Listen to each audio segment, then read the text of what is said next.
I have a word for you, and the word is an open door. God has set before you an open door. But you need to recognize the door that has been set before you.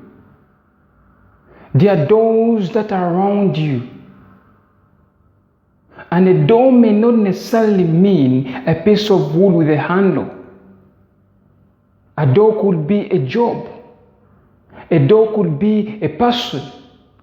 As a matter of fact, Jesus refers to himself as a door. The only way through which you must attain salvation.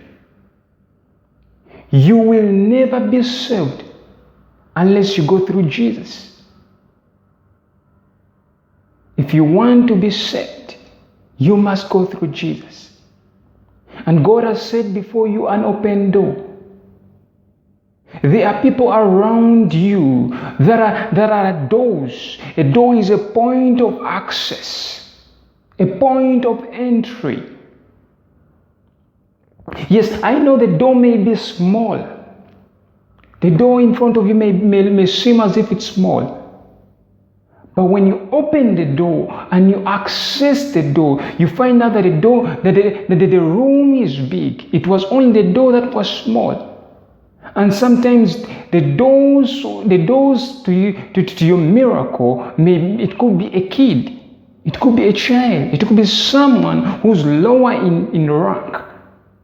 It could be someone you have despised for so long. That could be the door that God has set before you. You need to recognize your door. I know some of you may have been locked out by friends. You may have been locked out by a family. You may have been locked out by relatives, by religious leaders. They have locked you out. But God is saying, I have set before you an open door, a specific door for you, that no longer shall you be locked out, but you have the keys to open that door. And you need to recognize the door that has been set before you. Now, a door could mean a point of entry or exit. Not every door that you encounter is a point of entry. Some doors could mean a point of exit, where you need to leave that job. You need to leave that person. You need to leave that toxic person. You need to leave that area.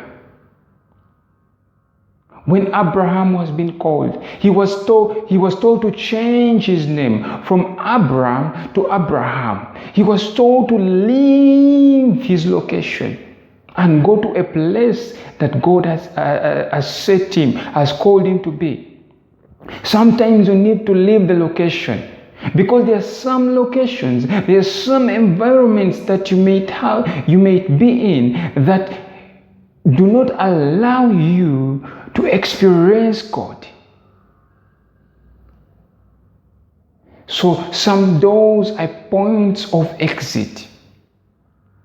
Brother and sister, you need to recognize the doors that God has set before you.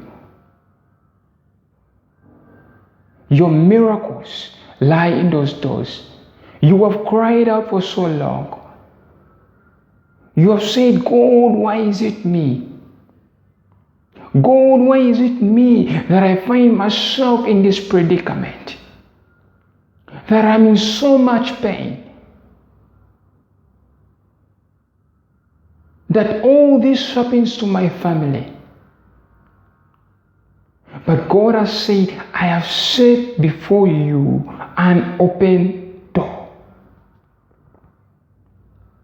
And sometimes the door could be you. You could be the door. You could be the point of access to people, to non-believers. When they look at you, they see Jesus. When they look at your lifestyle, because there are people around you, in your vicinity, in your surroundings, They do not know Him as Lord and Savior.